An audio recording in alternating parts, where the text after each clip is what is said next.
Friends வணக்கங்க. இன்றைக்கி நான் வந்து குழந்தைங்களுக்கு பிடித்தமான உருளைக்கிழங்கு ரவை வச்சு ஒரு ஸ்நாக்ஸ் செய்யப்போகிறேன். நான் எப்படி செய்யணும்னு உங்களுக்கு செஞ்சு காமிக்கிறேன். ஒரு பேன் அடுப்பில் வச்சுருக்கேங்க. மேலே ஒரு டேபிள் ஸ்பூன் வந்து ஆயில் விட்டுக்கலாம். எண்ணெய் காஞ்சதுக்கப்புறம் ஒரு அரை டீஸ்பூன் ஜீரகம் அதில் சேர்த்திக்கலாம். ஜீரகம் நல்லா பொரியட்டும். ரவை வந்து ஒரு கப் எடுத்திருக்கேன். அதை இதில் வச்சு அப்படியே 2 நிமிஷம் வறுத்துக்கலாங்க. மீடியம் ஃப்ளேமில் வச்சுட்டு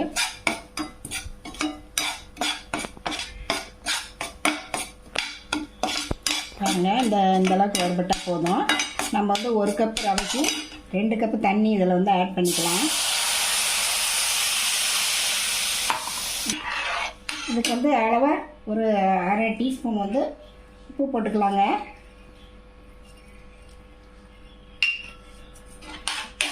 நல்லா தண்ணி பூரா நல்லா சுண்டி இதில் பாத்திரத்தை ஒட்டாமல் வர வரைக்கும் நம்ம கிளறிட்டுருக்கலாம். பாருங்கள், இப்படி கிளறி விட்டால் பாத்திரத்தில் ஒட்டாமல் இருக்குது. இந்த மாதிரி ஸ்டேஜில் நம்ம ஸ்டவ் ஆஃப் பண்ணிவிட்டு இது ஒரு பக்கமாக வச்சிடலாம். உருளைக்கிழங்கு வந்து 2 உருளைக்கிழங்கு வந்து வேக வச்சு நல்லா இப்படி மசிச்சு வச்சுருக்கேங்க. அதை வந்து ஒரு பவுலில் சேர்த்திருக்கேன். அது கூட ஒரே ஒரு பச்சை மிளகா பொடிசாக, பெரிய வெங்காயம் நல்லா ஒரு வெங்காயம் பொடிசாக அதையும் நறுக்கி வச்சுருக்கேன். இது கூட சேர்த்திக்கலாம். அப்புறம் ஒரு இந்த உருளைக்கிழங்கு தகுந்த ஒரு அரை டீஸ்பூன் உப்பு, அப்புறம் சில்லி ஃப்ளேக்ஸ் வந்து அது ஒரு அரை டீஸ்பூனு, மிளகாத்தூள் அது ஒரு அரை டீஸ்பூனு, மஞ்சள் தூள் வந்து ஒரு 1/4 டீஸ்பூனுங்க, அப்புறம் சாட் மசாலா வந்து அது ஒரு 1/4 டீஸ்பூனு, அப்புறம் திருகின இஞ்சி அது கொஞ்சோண்டு ஒரு சின்ன துண்டு திருகி வச்சுருக்கேன். அது இதோடு சேர்த்துக்கலாம். மல்லி இலை அது ஒரு சின்ன கப்பில் 1 கப்பு. இதெல்லாம் போட்டு நல்லா நம்ம ஒன்றா பிசைஞ்சிக்கலாங்க. பாருங்க, நல்லா ஒன்றா சேர்த்து பிசைஞ்சு வச்சுட்டேன். இது ஒரு பக்கம் அப்படியே இருக்கட்டுங்க.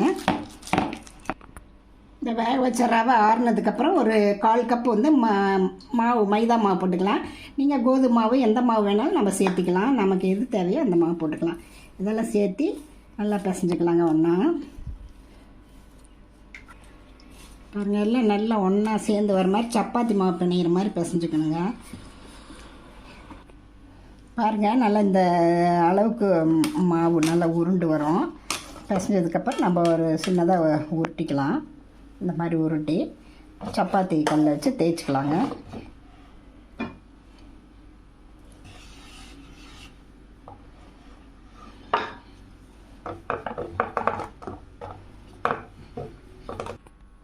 இந்த மாதிரி தேய்ச்சதுக்கப்புறம் இந்த மாதிரி டம்ளரோ ஏதோ ரவுண்ட் ஷேப்பில் நம்ம ஒரு கப்போ எது வேணாலும் வச்சு அதில் அந்த மாதிரி நம்ம இது மாதிரி எக்ஸ்ட்ரா இருக்கிறதுல நம்ம எடுத்துடலாங்க.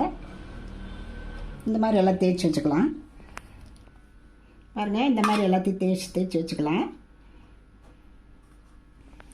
பாருங்கள், தேய்ச்சதெல்லாம் இந்த மாதிரி ரவுண்ட் ஷேப்பில் நான் வச்சு கலெக்ட் பண்ணி வச்சுருக்கேன். உங்களுக்கு நீங்கள் ஸ்கொயராக என்ன ஷேப் வேணாலும் நம்ம தேய்ச்சிக்கலாம். ஒரு இதை இது மேலே வச்சு நம்ம இந்த மசாலாவை இது மேலே வைக்கலாங்க.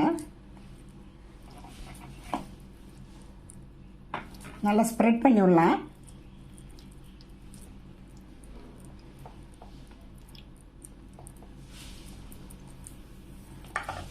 இது மேலே நம்ம இன்னொன்று தேய்ச்சதை இது மேலே வச்சுக்கலாம். வச்சு நல்லா அந்த மாதிரி செஞ்சிடலாங்க. செஞ்சுட்டு நம்ம இந்த மாதிரி ஒரு சின்ன கோடு மாதிரி பண்ணால் பார்க்குறதுக்கு கொஞ்சம் அழகாக இருக்கும். இதே மாதிரி நம்ம எல்லாத்தையும் இது பண்ணி வச்சுக்கலாம். அடுத்தது எடுத்து இதே மாதிரி நம்ம நல்லா ஸ்ப்ரெட் பண்ணி விட்டுட்டு மேலே இன்னொரு தேய்ச்சதை இன்னொன்று எடுத்து அது மேலே வச்சுக்கலாங்க.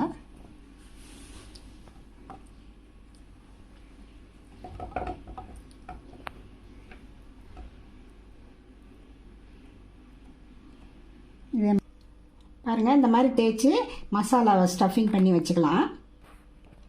ஒரு பேனில் எண்ணெய் ஊற்றிருக்கேங்க.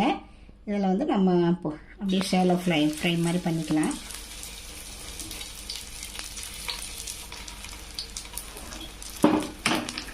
இப்படி மீடியம் ஃப்ளேமில் வச்சுருக்கேங்க.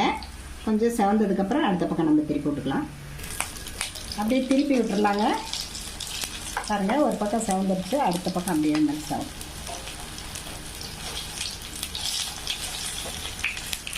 பாருங்கள், இது ரெண்டும் செவந்துருச்சு. இதை நம்ம எடுத்துடலாம். அதே மாதிரி மீதி இருக்கிறது இதே மாதிரி பொரிச்சிடலாங்க. பாருங்கள், எல்லாமே எடுத்துட்டேன். இதில் வந்து பார்க்கவே எப்படி இருக்குது பாருங்கள். குழந்தைங்களுக்கு இந்த மாதிரி வித்தியாசமாக நீங்கள் செஞ்சு கொடுத்தீங்கன்னா ரொம்ப விரும்பி சாப்பிடுவாங்க. ஸ்கூல் விட்டு வர நேரத்தில் உருளைக்கிழங்கு மட்டும் அவிச்சு வச்சிட்டிங்கன்னா, அந்த ரவையை பரட்டி வச்சிட்டிங்கன்னா டக்குன்னு செஞ்சு கொடுத்துடலாம் குழந்தைங்க வந்தோடனே. நீங்களும் இந்த மாதிரி ட்ரை பண்ணி பார்த்துட்டு எப்படி இருக்குன்னு ரதியா சமையல் சப்ஸ்கிரைப் பண்ணுங்கள், லைக் பண்ணுங்கள், ஷேர் பண்ணுங்கள். அடுத்த வீடியோவில் வேறு ரெசிபியோடு சந்திக்கிறேன். வணக்கங்க.